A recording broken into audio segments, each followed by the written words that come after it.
Picture this. You sit down to write an essay. The deadline is literally today. You're staring at a completely blank page, and I swear, sometimes it feels like that page is just sitting there staring right back at you, judging you, right? Have you ever been completely frozen by that kind of panic? That sudden, severe, paralyzing case of writer's block?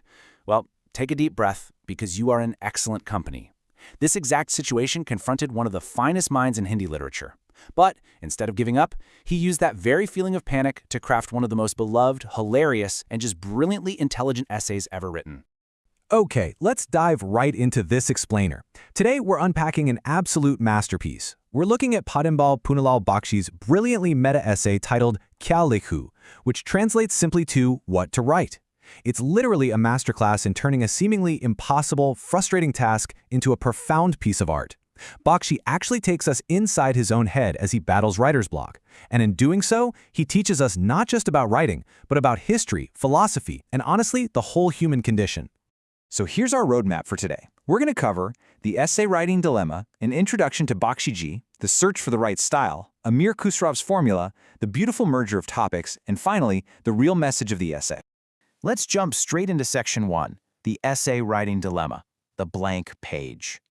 So Bakshi finds himself cornered by two young girls, Namita and Amita, and they've demanded that he write a model 5-page essay for two separate exam topics. The first topic is distant drums are pleasant, and the second is social reform.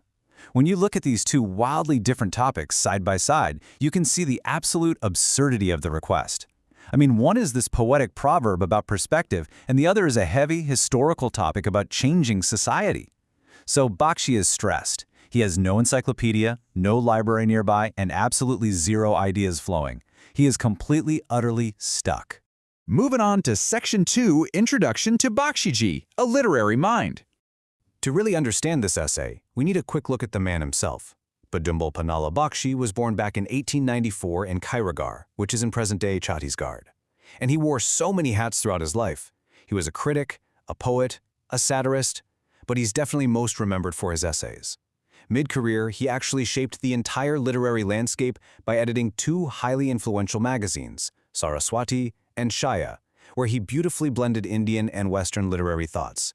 He passed away in 1971, leaving behind just this massive legacy.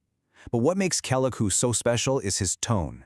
It's written in this highly personal, introspective style. As you read it, it feels exactly like he is sitting right next to you, casually complaining about his writing struggles. It's honest, it's humble, and it is genuinely laugh-out-loud funny.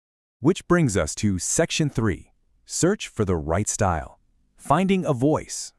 Now, what's really interesting about this is a beautiful metaphor from the famous English essayist A.G. Gardner.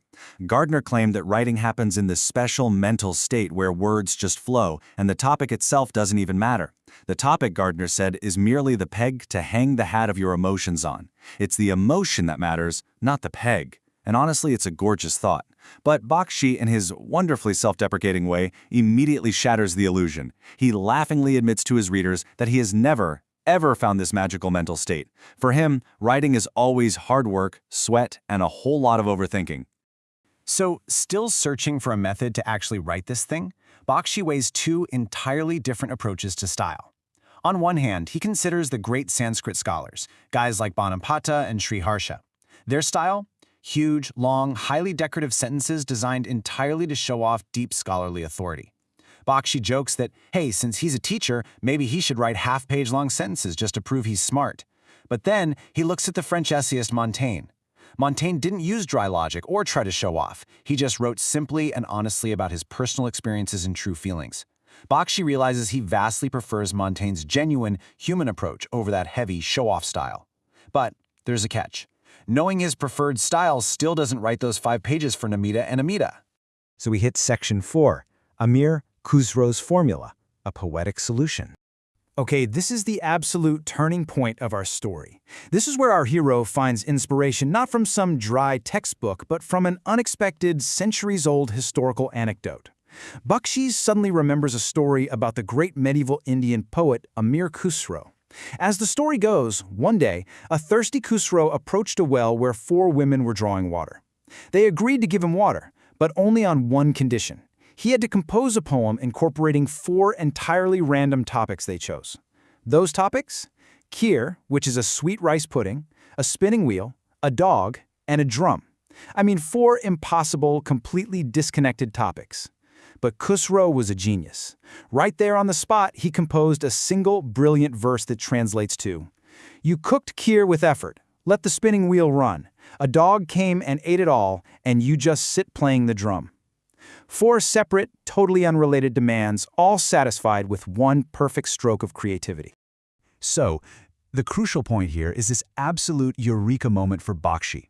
He realizes he might not have Khusro's poetic genius, but he can absolutely steal his strategy. Why on earth would he write 2 separate, agonizing 5-page essays? He decides right then and there to write just one essay that seamlessly tackles both distant drums and social reform at the exact same time. Honestly, it's a brilliant cheat code for writer's block. Let's look at how he does it in Section 5, Beautiful Merger of Topics, 2 Worlds Collide. Let's move to the next step and see exactly how this builds, because the logic here is just fantastic. Step 1, he starts with the drums. Up close, a beating drum is harsh, it's loud, and it's totally deafening. But from a distance, say across a river at twilight, that same harsh noise becomes romantic and musical. Basically, distance softens harsh reality. Then, step 2, he applies this concept of distance to human life. The youth are distant from the future, right? So they romanticize it. The old are distant from their youth, so they romanticize the past. Moving to step 3, because everyone is so busy looking at the distant drums of either the past or the future, absolutely nobody is satisfied with the loud, harsh reality of the present. And that brings us to step 4, his brilliant conclusion. This constant, nagging dissatisfaction with the present is exactly what gives birth to social reform. And just like that, boom, the 2 impossible topics are flawlessly merged together. And that brings us to our final section, Section 6, the real message of the essay, beyond writer's block. So the merger of these topics brilliantly illustrates the relentless cycle of human history. Bakshi points out that human history is, at its core, basically a constant state of restlessness. Just look at this massive list of reformers in Indian history alone. Buddha, Mahavir, Nagarjuna, Shankaracharya, Kabir, Nanak, Ram Mohan Roy, Gandhi. I mean, the list never ends. And why is that? Because society is never perfect. Every town, every village, every era needs reform. But Bakshi establishes this incredibly profound rule. What is considered a radical, necessary reform today will inevitably become an outdated flaw tomorrow. And that will require the next generation to step up and reform it all over again. It's just the progressive, cyclical nature of life. Bakshi ends his cleverly merged essay with a beautifully cyclical thought. He notes that today's cutting-edge progressive literature, the exact stuff we think holds the future, will one day just be a dusty monument of the past.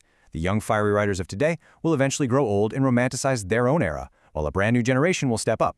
They'll be dissatisfied and they'll be listening to the pleasant call of their own distant drums out there in the future. Calico isn't just a funny story about writer's block. It's a genuine masterclass in connecting ideas, finding honesty over pretension, and recognizing our own temporary place in the endless march of time. So, leaving you with Bakshi's inspiration, I have to ask, if today's progress is tomorrow's history, what will your generation need to reform? Keep learning, keep thinking, and until next time, keep listening for those distant drums.